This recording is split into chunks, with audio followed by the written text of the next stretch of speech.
Bonjour à vous toutes et à vous tous, ravi de vous retrouver pour Objectif Green, jour numéro 2, notre programme de conférence continue. On va parler de transport, réinventer le déplacement de personnes, transport for good. C'est avec vous, merci infiniment d'être présent. Bonjour à vous, Myriam Lessy, fondatrice de Regency Limoges Coach. Bonjour à Mickaël Morel, fondateur de On Tours.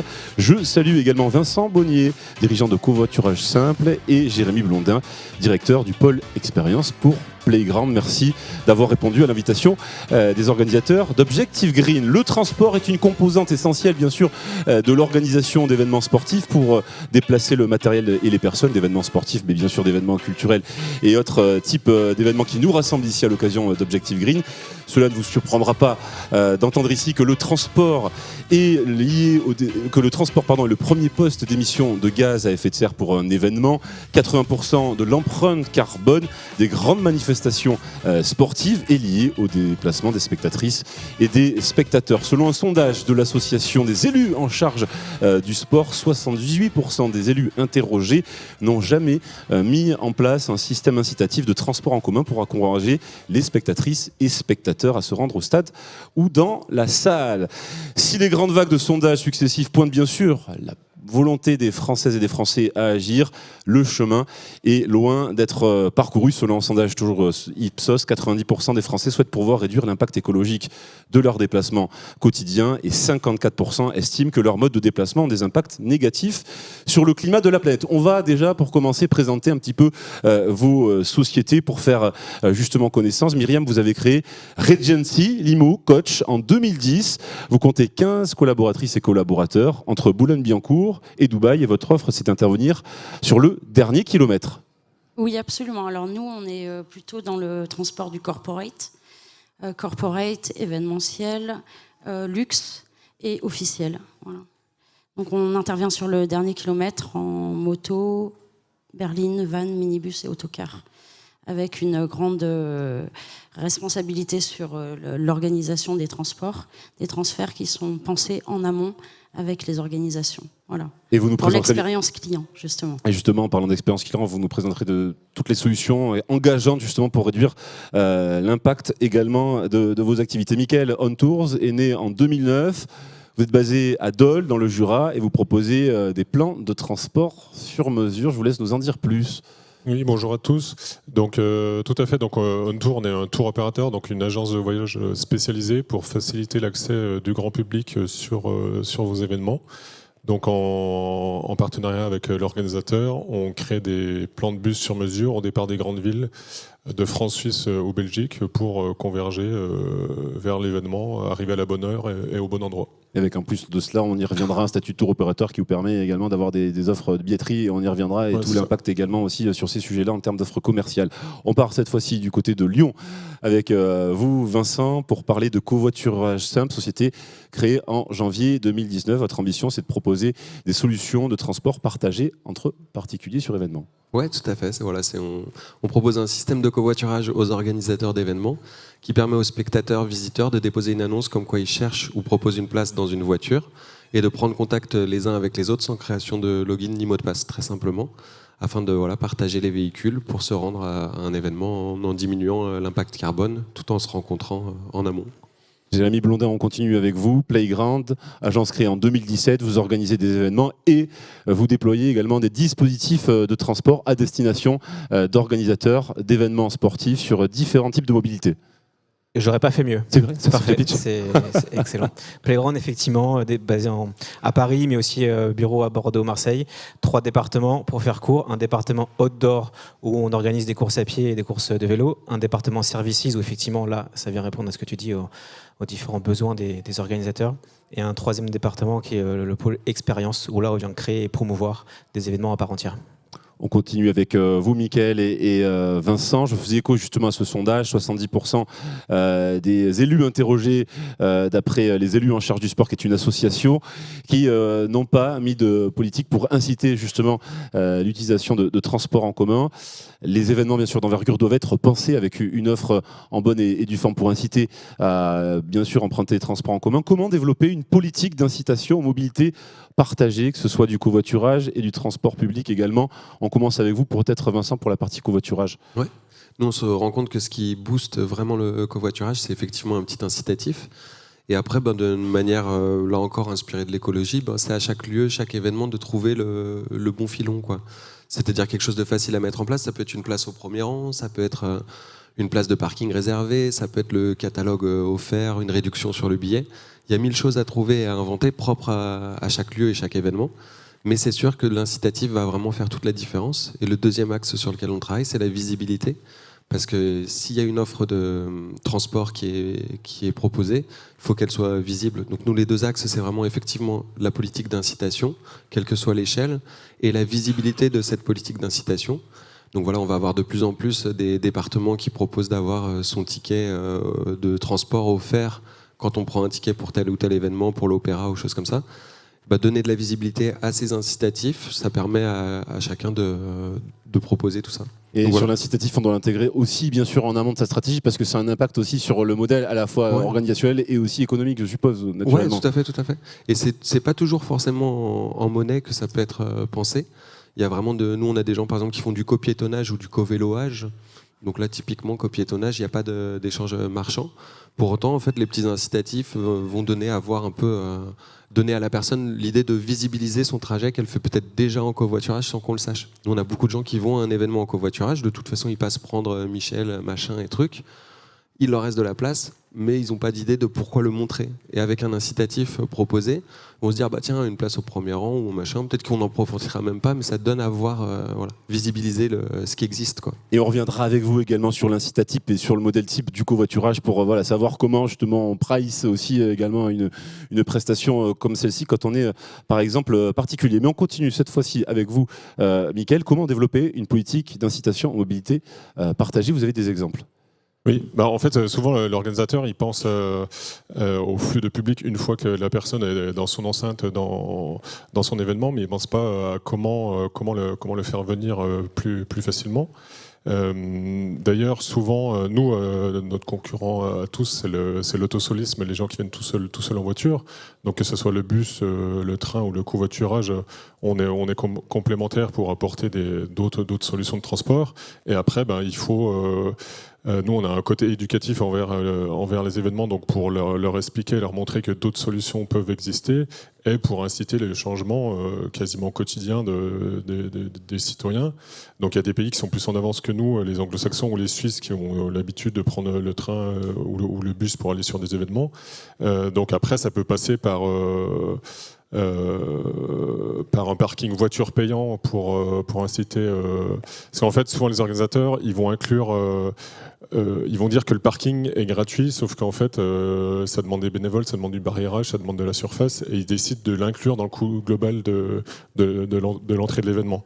Sauf qu'en fait, si on sort ce coût-là et qu'on le propose payant, et après, la personne qui veut venir en bus ou en train en covoiturage, elle va comparer avec un parking qui est à 30 € par exemple, et donc là, elle va être plus enclin à utiliser d'autres moyens de transport.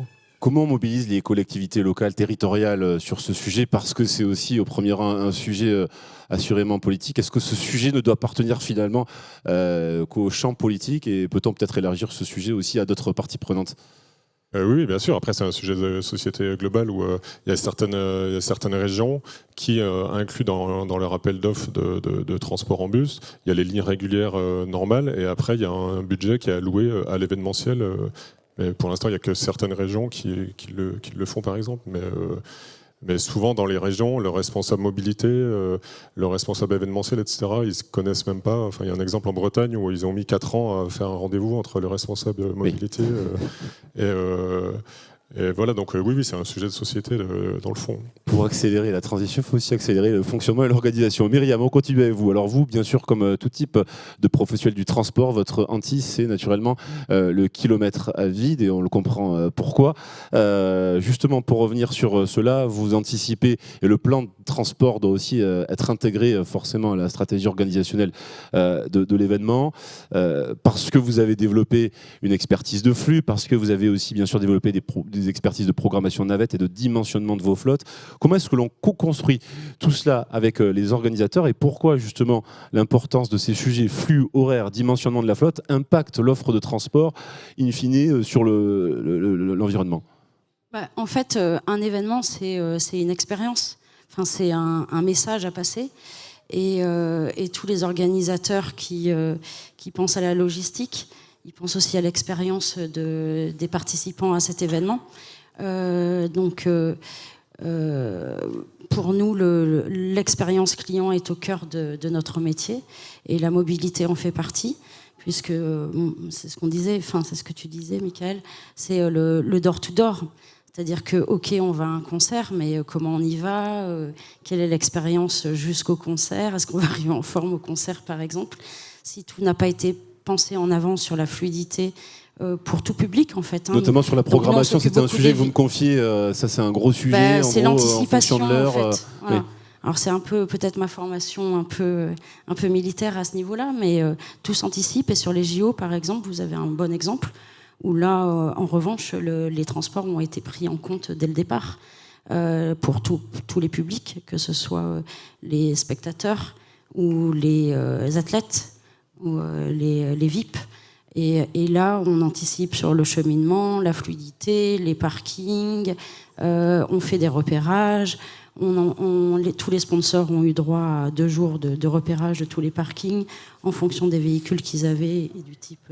Voilà, tout ça, ça s'anticipe. Et que ce soit un événement pour 50, 100 personnes, 1000, 10 000, je ne sais pas combien, l'expérience client, pour moi, est au cœur de l'événement pour que justement le message qui soit passé arrive à bon entendeur, en fait. Donc sur les sujets stratégiques, on le rappelle, flux, horaire, dimension non slot, c'est quasiment aussi les sujets qu'il faut avoir en tête quand on est organisateur avant de faire appel à un professionnel, c'est ça, comme vous? Et là, après, il faut que l'organisateur il fasse appel à des experts du milieu du transport. Et ces experts-là vont aider à la fluidité. Ils vont essayer aussi de mettre en œuvre les types de véhicules les plus éco-responsables possibles, s'ils existent, s'ils sont sur le marché. Mais déjà, le fait d'y penser, c'est déjà faire des économies sur l'impact, ça c'est clair. Et vous nous parlerez après aussi des outils de mesure que vous mettez en place après un événement pour justement évaluer aussi l'impact, pour faire le lien avec ce qu'on vient de se dire. Mais avant cela, je vous retrouve, Jérémy, pour parler de ce dispositif de mobilité douce que vous avez mis en place à l'occasion des Jeux Olympiques et Paralympiques de Paris 2024. Vous avez mis en place un dispositif de stationnement, de zone de stationnement pour vélo. Je vous laisse peut-être déjà le soin de nous en présenter un petit peu les détails, et après on ira un petit peu vers la méthode, mais déjà pour nous présenter un petit peu les enjeux autour de ce dispositif. Merci. C'est vrai que ça rejoint un petit peu ce qui a été évoqué juste précédemment, et surtout ce que tu as dit en préambule qui m'a marqué, c'est que mine de rien, effectivement, dans les événements, le transport des spectateurs, participants, c'est quand même la grande majorité du bilan carbone de l'événement. Ça, pour le coup, le COJO l'a pris en compte dès le départ, avec les collectivités, puisque ce projet stationnement vélo, c'est une co-création entre les différentes collectivités qui ont participé et qui ont accueilli des épreuves, donc, que ce soit région, métropole, ville de Paris, mais aussi toutes les villes autres comme Vers, Versailles, etc. Vous me permettrez de ne pas toutes les citer, pour ne pas prendre trop de votre temps. Mais toutes ces collectivités se sont réunies effectivement avec le COJO pour mettre en place un plan de développement et d'accueil vélo, effectivement, pour favoriser un maximum le déplacement vélo, que ce soit pour les Français, mais aussi les étrangers qui viennent sur le territoire. Et donc, les Jeux Olympiques ont été séparés en 4 grandes zones: Paris Intramuros, Paris Nord, Ouest et Est. Et nous, avec Playground, effectivement, on est intervenu sur les sites où il y avait le plus de difficultés, on va dire, d'accessibilité, Paris Centre et Paris Nord, pour différentes raisons de flux, de sécurité qu'on peut comprendre en Paris Intramuros. Ça fait combien de dispositifs au total déployés sur les 2 Olympiades? Effectivement, alors sur les 2 Olympiades, il y a une 30aine de parkings mobiles qui ont été mis en place sur l'ensemble des sites, mine de rien. Et pour donner un petit chiffre, avant d'aller dans le détail après, c'est que ça a tout de même permis à 250 000 personnes de venir sur les Jeux Olympiques en vélo. Ça fait combien de population de spectatrices et spectateurs? Effectivement, alors il y a une petite différence entre Olympiques et Paralympiques. Sur les Olympiques, en moyenne, sur l'ensemble des sessions, effectivement, on a 5% des spectateurs qui sont venus en vélo. Et sur les Paralympiques, on a 3%. Ce qui est assez encourageant. 5%, c'est encourageant, bien sûr, c'est super. 5 et 3, c'est quand même... Si on arrive déjà à faire un maximum, atteindre ce chiffre-là sur l'ensemble des événements, ce sera, je pense, déjà une belle réussite. et un bilan carbone diminué pour beaucoup d'événements. Un point gagné est une victoire, une belle conquête. Myriam et Mickaël, d'après l'Agence nationale pour l'amélioration des conditions de travail, 80% des salariés français estiment que la transition écologique constitue un enjeu stratégique pour la structure. Je suppose que pour vous toutes et vous tous, professionnels, c'est 100% à la question, on en est certaines et certains. Comment on assure sur vos sujets la transition vers de nouveaux modèles, notamment d'organisation, de déploiement de transport, aussi bien sur la flotte que dans la façon dont vous organisez votre flotte, ou encore même les sujets que vous devez traiter pour vos clients, la façon dont vous devez dimensionner tout cela. Comment on opère la transition sur ces sujets-là pour diminuer l'impact carbone du transport, parce qu'on sait que c'est le premier poste dans l'événementiel. D'abord, on va commencer par la flotte, en fait, la flotte disponible. Déjà, le principe, c'est de grouper, que ce soit dans une berline, on peut mettre 4 personnes, dans un van, on peut mettre 6 personnes, etc., etc. Donc déjà, à partir du moment où on groupe comme vous le faites, déjà, on est dans le progrès. Donc cette flotte disponible, aujourd'hui, on ne sait pas s'il faut de l'électrique, on ne sait pas s'il faut du gaz, on ne sait pas s'il faut de l'hydrogène, on ne sait pas ce qui va perdurer. C'est des questions que les investisseurs se posent pour vous. Juste pour vous donner un chiffre qui est assez marquant, un autocar de 50 places, ça vaut 200 000 €. Un autocar de 50, en thermique, en diesel, un autocar en électrique, ça vaut juste 500 000 €. Donc vous comprendrez que les transporteurs, ils veulent bien investir à 500 000 € un autocar, mais est-ce que ça sera la solution ou pas? Il y a des problèmes d'autonomie, des problèmes d'infrastructure, etc. Donc les sujets sont vastes. Bus qui roule au biométhane ou au électrique, sur des longues distances, c'est pour l'instant inenvisageable, c'est cela? Non, au gaz, il n'y a pas de problème. Maintenant, justement, il y avait GRDF qui était là hier. Sur le gaz, maintenant, les infrastructures sont vraiment très bonnes, il n'y a pas de souci. Sur les berlines et les vannes, l'électricité, il n'y a aucun souci. On a fait une expérience, on est descendu à Cannes sur un salon événementiel au mois de mars. Et sans problème, on fait la route, l'expérience est très bonne et il n'y a pas de souci. En revanche, avec un autocar, vous allez faire 150 km et puis vous allez tomber en panne. Et vous ne reviendrez jamais, en fait. Donc voilà, et c'est surtout la politique des villes qui est importante. Là, aujourd'hui, pour même les particuliers, hein, vous voyez bien, vous achetez une voiture électrique, mais si votre voiture fait plus de 2 tonnes, vous ne pouvez pas rentrer dans Paris, ou alors ça vous coûte 18 € de l'heure.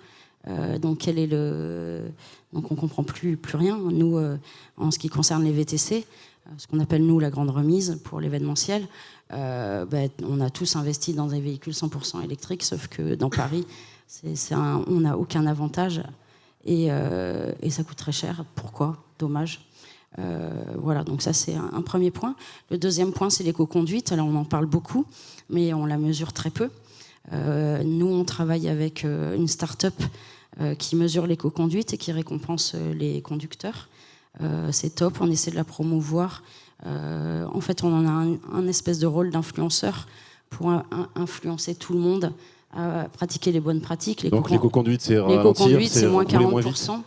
C'est rouler moins vite, fluide, c'est une question de freinage, d'anticipation, de sécurité aussi. Donc c'est du sujet de formation à destination aussi de vos autocaristes, c'est ça? Des prestataires Absolument, avec qui des vous travaillez? autocaristes, des transporteurs de marchandises, de vous et moi, par exemple. Vous pouvez faire l'usage d'un véhicule 100% électrique et vous verrez qu'en fonction de la personne, vous n'arriverez pas à destination avec le même pourcentage de batterie qui reste. Voilà. Donc ça c'est un deuxième point qui est important et tout part d'une mesure. Donc nous au début, nous on fait des bilans carbone systématiques sur chaque mission et on s'est rendu compte que c'est difficile à mesurer selon les missions et puis selon le nombre de missions qu'on a. Donc on a décidé de le faire à l'envers. On s'est fait accompagner de Veritas pour ça. Donc maintenant on calcule notre bilan carbone comme si on n'avait que des véhicules 100% thermiques. Et on fait le bilan des véhicules qu'on a réussi à mettre en place et de l'anticipation qu'on a réussi à faire. Voilà. Donc on progresse plutôt dans ce sens-là, en disant voilà, on a fait des efforts, on a trouvé des solutions, et voilà la réduction qu'on a pu faire. Mickaël, on continue avec vous. Même question justement sur le sujet, comment on assure la transition vers de nouveaux modèles d'organisation sur tous les sujets qu'on vient d'évoquer.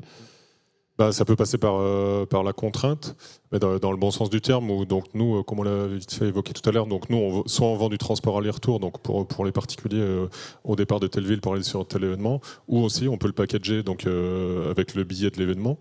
Donc il y a certains événements où, par exemple, le marathon du Mont Blanc, je ne sais pas si vous avez entendu, donc ils ont 10 000 dossards qu'ils proposent chaque année. Et là, pour la première fois cette année, il y a 40% de leurs dossards qui étaient réservés uniquement à des personnes qui pouvaient prouver qu'ils étaient venus en bus ou en train. Donc du coup, pour inciter les gens, donc eux, ils sont dans une problématique où ils vendent les billets facilement, donc ils peuvent se le permettre. Mais Et les résultats espérés étaient au rendez-vous, c'est-à-dire qu'effectivement les 40% trouvaient preneur, hein, si je ne me trompe pas. Ils ont trouvé donc c'était assez osé déjà de commencer par un tel ratio, etc. Et oui, en 2-2, ça a été proposé. Donc après, ça soulève d'autres problématiques techniques parce qu'il faut fournir les justificatifs, etc. Mais du coup, ça peut être aussi ceux qui viennent en transport en commun de façon générale. Ils ont une entrée privilégiée, ils ont pas besoin d'attendre à l'entrée. Ça peut être un parking qui est au plus près de l'entrée. Et ceux qui viennent en voiture, ils sont plus loin, il faut qu'ils marchent 20 minutes, alors que si tu viens en bus, tu es déposé au plus près. Donc il y a différents avantages comme ça. Mais de façon générale... on parlait de ça avec une collègue. Au quotidien, depuis 10 ans, au niveau de l'écologie, vous avez l'impression qu'on a progressé sur quoi ? Si on passe pas par de la contrainte, on continuera à avoir les mêmes pratiques. Donc, Vincent, on va continuer avec vous de parler, alors peut-être de contraintes, on le verra. En tout cas, on va parler de quelques chiffres un peu pour contextualiser ma question. Pour ce qui est des déplacements quotidiens réalisés en covoiturage, je n'ai pas les chiffres pour l'événementiel, mais en tout cas, pour les déplacements quotidiens en covoiturage, on a 3% selon la direction interministérielle de la transformation publique. C'est 900 000 trajets par jour, ce qui est relativement peu. Il y a eu un plan national de covoiturage du quotidien qui ambitionne d'atteindre 3 millions de trajets, ce qui reviendrait à éviter jusqu'à 4,5 millions de tonnes d'émissions de CO2 par an. Une question qui demeure, ça c'est certain, c'est sur le prix, je le disais. Comment on fixe le prix d'un trajet? Et quand on est sur nos sujets qui mobilisent tout le monde, faut-il aussi avoir cette optique, cette vision? Est-ce que je dois rentabiliser une offre de covoiturage pour rembourser ma place de billet quand j'accepte, par exemple, de proposer une place dans mon véhicule? Est-ce qu'on doit aussi nourrir cet état d'esprit-là pour peut-être rentabiliser avec un peu d'espoir le prix de son billet? Ça pose beaucoup de sujets, cela, mais c'est important de les poser. Ouais, et puis je pense que c'est vraiment le cœur du sujet, c'est un peu nous la réponse qu'on donne, c'est que la valeur, c'est pas la même pour tout le monde. Par exemple, pour quelqu'un qui a vraiment à cœur l'impact carbone, ça va être la valeur principale, baisser l'impact carbone de son événement. Il y a des personnes, nous, qu'on voit qui covoiturent, qui n'ont pas du tout besoin de revenus, donc l'argent ne va pas être un incitatif pour eux. Par contre, rencontrer des gens, ça va être intéressant pour eux.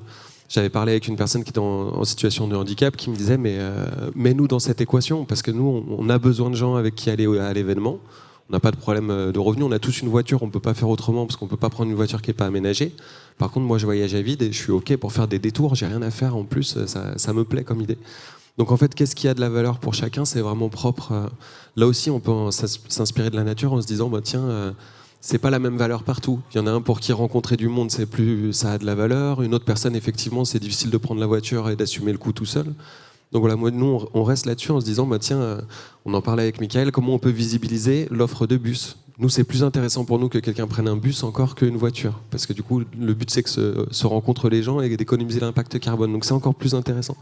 Donc vraiment, il y a cette question de ne pas avoir pas avoir de mono-réponse, de pas se dire tiens c'est l'argent. Donc voilà la première réponse que je donnerais. La deuxième, c'est de miser tout sur la simplicité et de laisser un peu à chacun aussi cette façon de s'organiser. Donc certains vont aller sur via Michelin pour leur truc, mais peut-être que le tarif pour moi j'ai pas besoin d'autant. Enfin voilà, de chacun selon ses moyens, à chacun selon ses besoins. C'est une maxime qui nous parle beaucoup. Vous voulez nous dire que la notion de prix juste ou de juste prix va être différente d'une personne à une autre? On va calculer le coût du diesel ou éventuellement de l'électricité utilisée, plus le coût d'usage de la voiture, plus le coût lié à toutes les charges qu'on peut avoir, à savoir l'assurance. Ouais. L'idée, c'est quand même peut-être d'avoir un guide, non, quand on a une solution peut-être de covoiturage. C'est à un moment donné je pense vraiment que de laisser à chacun cette capacité d'organisation, c'est hyper intéressant parce qu'il y a des endroits où avoir une place de parking réservée, c'est hyper pertinent et c'est ça qui règle tout le problème parce que c'est plus de la logistique qui est intéressante dans le covoiturage. Un autre endroit, ça va vraiment être le coût monétaire. Ce qui est sûr, c'est que c'est la simplicité, nous, qu'on voit comme essentielle, quoi. Il faut que ce soit plus simple de faire bien que pas bien. Donc voilà, du coup, si on arrive à proposer des solutions simples pour que, voilà, genre, je préfère faire du covoiturage que pas en faire, là, on a tout compris. Et après, laisser à chacun la possibilité de s'insérer dans cette équation, c'est vraiment comme ça que je pense qu'on peut avoir des super résultats. Et le dernier point, c'est peut-être qu'il y a un festival, par exemple, qui va nous prendre le truc, ça va pas du tout marcher, mais ça va créer l'habitude qu'on peut covoiturer pour un événement, ce qui va être utile à l'événement d'après, etc. Donc il y a un côté maillage aussi, où finalement, en fait, on change des réflexes et on change qu'est-ce qui a de la valeur. Et se dire, bah tiens, en fait, c'est important. Je trouve un événement comme Objective Green ici, c'est... Je remercie parce que c'est eux qui sont venus carrément nous chercher alors qu'on démarrait. Et ça, par exemple, ça crée des habitudes, ça montre des choses qui vont... Voilà, c'est pas forcément l'endroit où on le fait la première fois qui va être payant. Donc je trouve, voilà, se garder en tête que partout c'est différent et de se garder dans cette idée que ce qui nous a mis dedans, c'est de se dire qu'il n'y a qu'un seul truc qui a de la valeur.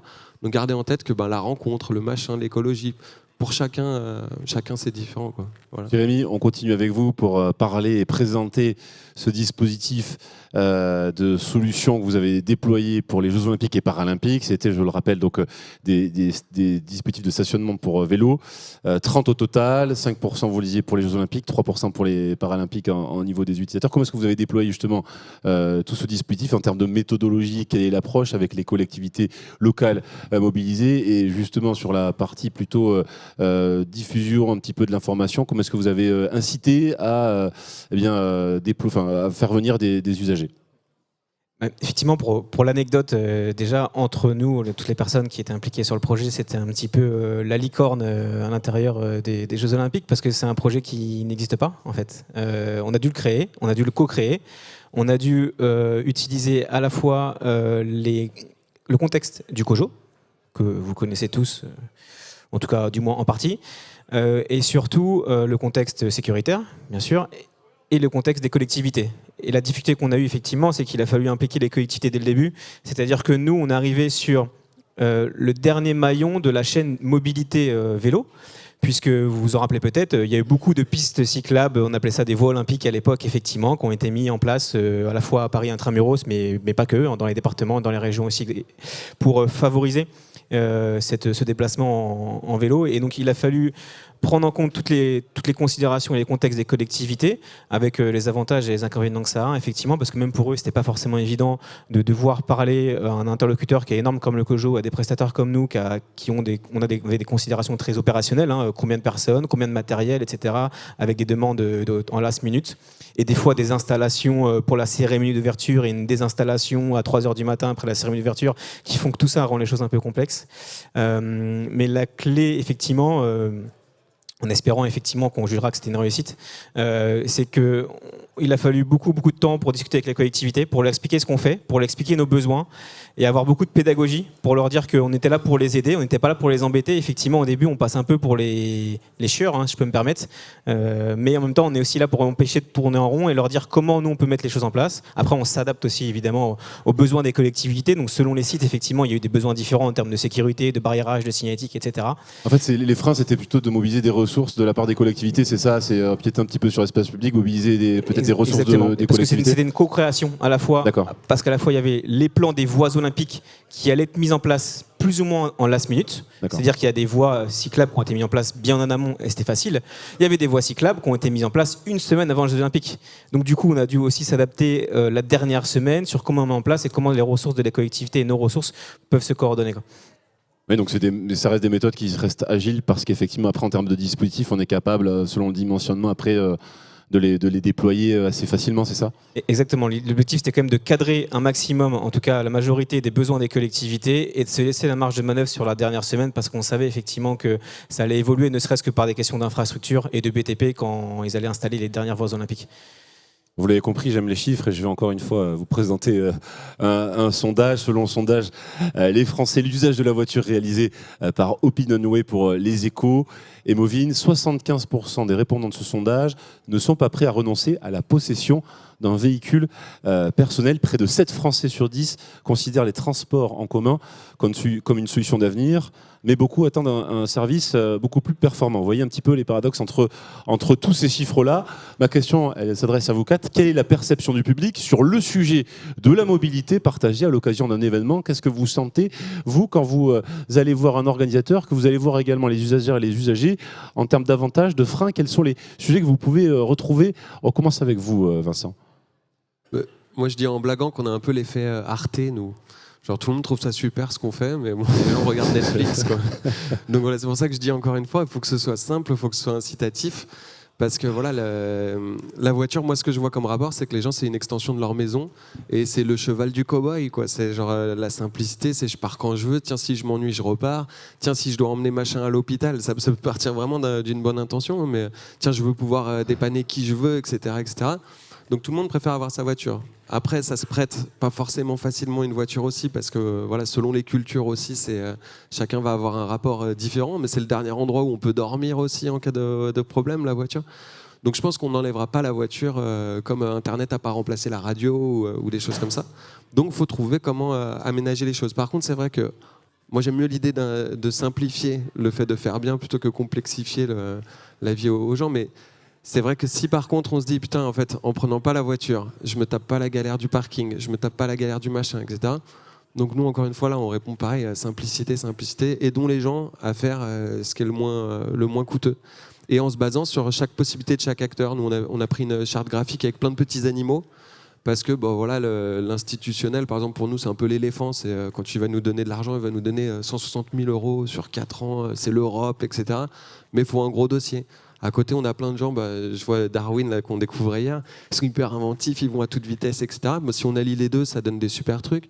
Donc chacun peut pousser un peu. Si on prend la direction de la simplicité, je pense que quoi qu'il arrive, on arrive avec quelque chose qui permet à chacun de garder ses habitudes, de ne pas essayer de changer trop les choses, mais d'orienter gentiment l'incitatif. Je trouve que c'est une bonne piste, effectivement, quoi. Myriam, question. La perception du public sur tout cela, on voit les bonnes volontés, on voit aussi toute la contradiction dans tous les sujets que je viens de présenter au niveau des sondages annoncés. Quelle est la perception que le public peut avoir sur ces sujets-là? Moi, je vais être un peu plus positive. À partir du moment où l'organisateur met au cœur de son sujet l'expérience de son participant, c'est déjà gagné. Et l'organisateur, s'il arrive à s'entourer des bonnes personnes pour réfléchir à comment on vient à son événement, c'est aussi gagné. Et pour moi, il y a plusieurs manières de venir sur un événement, que ce soit à vélo, à pied, en voiture avec chauffeur, en bus, en minibus ou en trottinette. À partir du moment où l'organisateur a pensé à toutes ces personnes et tous ces flux, c'est-à-dire qu'ils vont aller directement du point A au point B sans avoir à tourner en rond pendant 15 ans, trouver la bonne solution pour savoir où se garer, déjà là, votre impact, il est diminué. Donc voilà, mettre au cœur l'expérience du client, même pour venir ici au salon, tout le monde, tous les participants ici, vous avez réfléchi à comment vous allez venir. Moi, personnellement, je suis venue en voiture électrique, mais parce que j'habite à Versailles. Sinon, je ne serais pas encore arrivée. Voilà, tout simplement. Il y a un mix de solutions, c'est pas grave. bien sûr. Mais c'est pas grave, en fait. Et en revanche, il y avait des solutions très pratiques. Je suis arrivée de chez moi à ici, sans faire 15 000 tours. Et, voilà. Et donc, cette fluidité, elle doit être au cœur de l'organisation. Et c'est la responsabilité de l'organisateur, avec tous les prestataires, tous les experts dans ce domaine-là. Et à partir du moment où tout le monde se parle, même les autorités l'entendent. Moi, nous, on fait énormément d'événements où on présente notre projet en préfecture et ça passe. À partir du moment où c'est clair, net et précis, si on ne bloque pas les routes pour les usagers qui ne viennent pas à l'événement, c'est gagné aussi. Et c'est un impact qui est fort et qui diminue fortement. Voilà. Pour moi, voilà, c'est le positif, c'est voilà, on fait avec ce qu'on a. On n'a pas tous des voitures électriques ou qui diminuent moins, mais en revanche, il y a d'autres solutions et l'impact n'est pas mesuré que par cela. Voilà, pour moi. Voilà. Quels que soient les budgets qu'on a en fonction des publics, mais il faut laisser le choix. Voilà. Pour moi, il faut laisser le choix, mais proposer un choix. Jérémy, même question, la perception du public sur les mobilités partagées. Sur le terrain, vous, comment vous Ouais, effectivement. percevez tout cela? Alors pour le coup, ça va être très ciblé sur ce qui s'est passé sur les JO forcément, parce qu'on a aussi profité de ce moment-là pour faire un sondage avec un maximum d'utilisateurs, pour avoir des chiffres quand même là-dessus.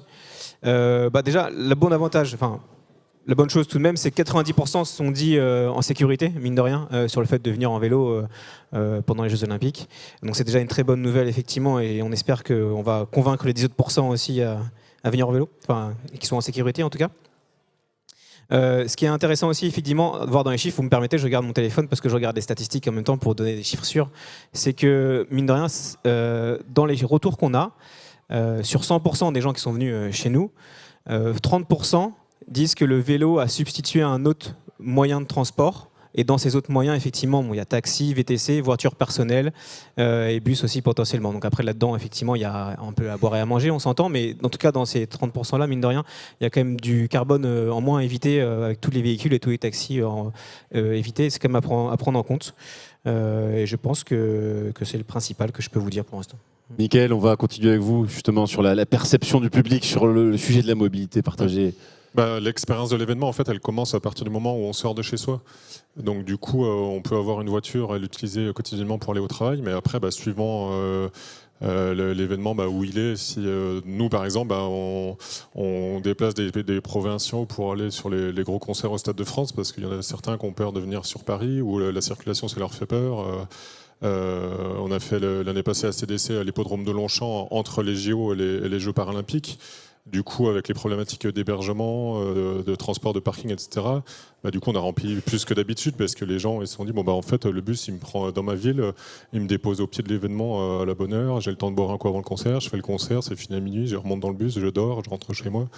Donc, ça, l'offre combinée, pour vous, c'est vraiment plus qu'incitatif, c'est même un levier en plus de ça pour vous, commercial. Ça, vous remarquez qu'effectivement, les gens, ça les soulage presque effectivement d'avoir l'offre 2 en 1, c'est ça? Là, que ça soit 2 en 1 ou pas, il y a le côté pratique du transport, quoi. Parce que là, pour le coup, la prod n'a pas voulu nous vendre de billets, donc là, il n'y avait que du transport. Donc du coup, là, c'est vraiment parce qu'ils avaient peur de venir à Paris entre les Jeux et les Jeux paralympiques, parce que l'impression d'avoir trop de monde, que ça allait être galère, etc., quoi. Donc il y a d'autres événements. Puis après, il y a le côté aussi, c'est un conducteur professionnel qui nous conduit. On monte dans le bus, il n'y a rien à faire. Nous, il y a des clients qui nous disent, ils ont des copains de festival qu'ils ont rencontrés dans le bus et qui voient une fois chaque année sur le même festival. Et donc du coup, c'est un moyen de convivialité. Et puis il y a la notion de, on peut faire la fête tranquille, on peut boire, etc. On rentre, on n'a pas besoin de conduire. On rentre en toute tranquillité, quoi. Vincent, on continue avec vous sur le sujet des partenariats que vous avez développés justement. Objectif Green, Forum de la billetterie. On va voir un petit peu le lien avec ma question. Quels sont les objets de partenariat que vous avez menés justement? Et justement, ça permet de placer votre service grâce à des solutions de billetterie justement dans une offre là aussi bien précise. Parlez-nous un petit peu de tout ce que vous avez déployé sur ces sujets de partenariat avec des solutions de billetterie. Avec plaisir, ouais. Donc c'est la visibilité qui est cruciale pour nous. C'est-à-dire qu'en fait, des fois, on a le module de covoiturage, mais les gens ne savent pas que ça existe. Et c'est pas un réflexe. Autant on a le réflexe maintenant, Blablacar a fait un beau travail là-dessus, où on se dit, tiens, je fais un trajet longue durée. Est-ce que oui ou non, je le mets sur Blablacar? Mais pour les événements, que ce soit j'emmène ma petite au tournoi de basket ou je vais à un énorme concert, on a moins cette habitude. Donc nous, il faut qu'on donne de la visibilité. Et du coup, pour ça, le tunnel de paiement, c'est vraiment le moment où je commence à me poser la question de où c'est, comment j'y vais, avec qui. Et donc c'est le bon endroit pour nous pour parler de l'offre de covoiturage. Donc il fallait forcément qu'on se rapproche des billetteries, qui elles-mêmes cherchaient un moyen de proposer à leurs clients de réduire l'impact, de quelque chose de concret pour réduire l'impact.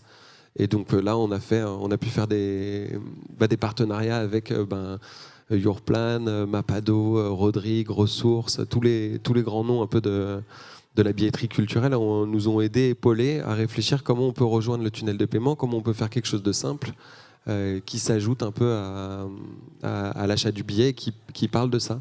Et d'où l'idée aussi de visibiliser les autres possibilités qui peuvent être mises en place, comme tu as dit.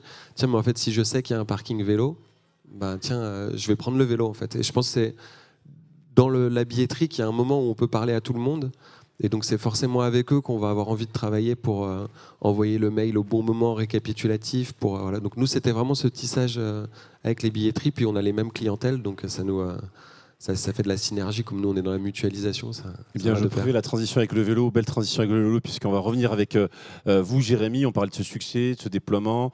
On est sur un événement d'envergure, Jeux Olympiques et Paralympiques, et un succès avec les chiffres que vous avez présentés. Est-ce que finalement, ce dispositif est réplicable à d'autres événements d'envergure moindre avec le succès qui est celui qui est le vôtre? Est-ce que vous êtes capable de répliquer le même modèle pour les mêmes succès sur des petits événements? C'est tout à fait l'objectif. C'est qu'effectivement, on parle beaucoup d'héritage, mais là, pour le coup, on souhaitait vraiment dès le départ que ce soit un héritage, on va dire, opérationnel et transport, en tout cas pour l'ensemble des organisateurs, et évidemment pour nous. Donc il y a effectivement 2 pistes. La première piste, c'est effectivement pourquoi pas de répliquer ce même modèle sur d'autres big events à l'international, que ce soit dans la structuration de l'ingénierie, des process, des chaînes de communication. Et la deuxième piste, effectivement, c'est ce que tu évoques, c'est comment maintenant on arrive à utiliser cette connaissance et cette expérience pour l'utiliser dans des événements de moindre mesure. Alors après, on a la chance chez Playground aussi de travailler sur les mobilités, notamment des 24 heures du Mans ou aussi de l'hippodrome de Vincennes qui est juste à côté. Et sur d'autres événements. Donc du coup, ça nous permet aussi de répliquer, de faire des propositions aux clients parce que chaque client a un contexte différent. Mais il y a des solutions qui sont envisageables, que ce soit effectivement dans le process, mais aussi effectivement parce que ça a permis à nous, mais pas que à nous, de une aux collectivités et de deux surtout au free floating, au vélo libre service que vous connaissez sûrement, Lime, etc. Dot, etc. Bref, sans faire de pub particulier, peu importe, prenez ce que vous voulez.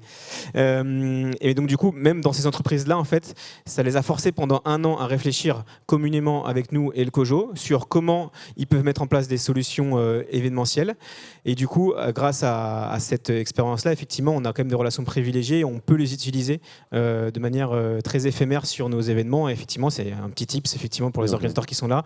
N'hésitez pas effectivement à les solliciter ou à nous solliciter nous si vous souhaitez effectivement aller un peu plus loin dans la réflexion.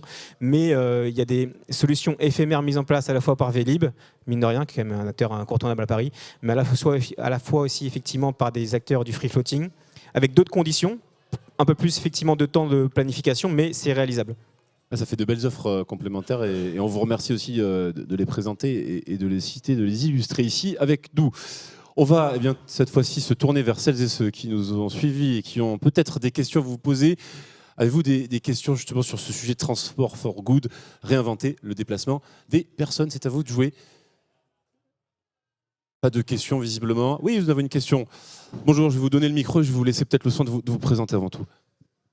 Bonjour, je m'appelle Marion Schein-Fercoq. Mon entreprise s'appelle Ta place sur la planète et je fais des actions de sensibilisation autour de l'écologie et j'aide les entreprises à faire du zéro déchet au niveau des événements. Mon père est fan de rugby et c'est vrai que souvent quand il montait sur Paris, le club louait des voitures de la SNCF justement pour que à la fois il fasse de la convivialité et qu'ils puissent arriver en sécurité au niveau des différents stades de rugby. Open Tour, je l'ai découvert.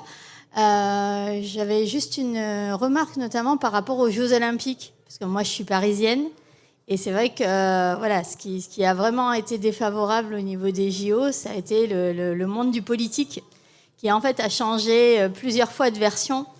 Avec le côté, le prix du métro va être gratuit, finalement pas être gratuit, est-ce qu'il va y avoir des places de parking, pas des places de parking. Et c'est vrai que je trouve ça intéressant, le côté vélo et le côté sécuritaire, mais c'est vrai que nous, personnellement, on fait beaucoup de vélo et on n'a pas entendu parler de ça du tout, donc on a dû se déplacer là. J'aimerais avoir justement par rapport à votre idée, par rapport justement au modèle économique, parce que je trouve ça très intéressant. Et je voulais avoir un peu votre point de vue là, parce que les autres opérateurs, je connais un petit peu plus. Merci. Alors, la question, vous l'adressez à... Alors. Non, ça marche, je commence pour aller dans l'ordre. Merci pour la remarque.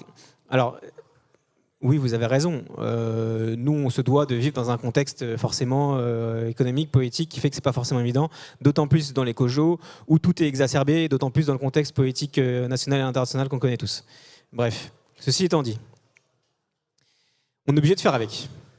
Déjà, de une. De deux, ça a été quand même, sans les défendre, parce qu'en l'occurrence, je bosse pas pour ces collectivités-là, donc je suis pas là pour les défendre particulièrement. J'essaie juste d'être un peu, de prendre un peu du recul. Ce qui a été quand même bien, mine de rien, c'est que c'est quand même un investissement de la part des collectivités aussi, qui, elles, ont mis environ 2 millions d'euros sur ce dispositif vélo, à la fois pour faire des voies olympiques, à la fois pour nous aider effectivement à livrer ces éléments-là. Donc c'est quand même un investissement financier. Après, effectivement, là où vous avez raison, c'est qu'en termes de communication, c'est compliqué, parce qu'on est, notamment pour les JO, noyé un peu dans la masse de l'effervescence des Jeux, de la cérémonie d'ouverture, de tous les sports, de toutes les stars internationales qui viennent, de VMH qui fait un excellent, on va dire un énorme événement où il invite toutes les stars du monde, et du coup, c'est un exemple parmi tant d'autres. J'ai rien contre les VMH, on s'entend, mais il y a tellement d'événements et d'éphémérités à l'intérieur des Jeux, c'est qu'en fait, les Jeux Olympiques, c'est 30 championnats du monde, et à l'intérieur de ça, il y a 500 activations de marques internationales qui viennent en plus prendre du temps de communication sur le sujet. Donc c'est vrai que nous, nos difficultés, c'est que nous, on est opérationnel, événementiel avec le COJO et effectivement avec les événementiels des collectivités. Donc je vous accorde que la partie communication, elle est cruciale, et c'est là où effectivement c'est intéressant, et c'est pour ça que c'est bien qu'il y ait différents interlocuteurs, parce que nous, on a fait le maximum pour que ce soit mis en place et bien, et nous, on n'avait pas la main sur la communication. Mais pour les futures organisations, et nous, ce qu'on recommande à beaucoup de nos clients, notamment les 24 heures du Mans, c'est si on veut que ça marche, il faut que ça commence sur le parcours client dès le départ. Effectivement, l'idée de la billetterie est excellente, il faut le faire, du site internet, de la communication. Il faut l'intégrer dans votre communication globale, sinon, effectivement, ça devient difficile de le mettre en avant. J'espère que ça répond en partie à la question, mais...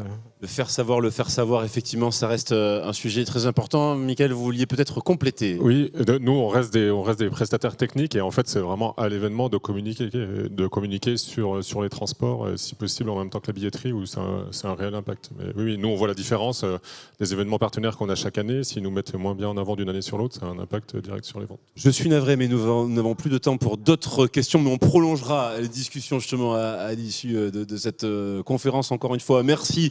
Et vos applaudissements, s'il vous plaît, pour Myriam Lessy, Mickaël Morel, pour Vincent Bonnier et Jérémy Blondin. Merci à tous les quatre, et merci à vous également de nous avoir suivis.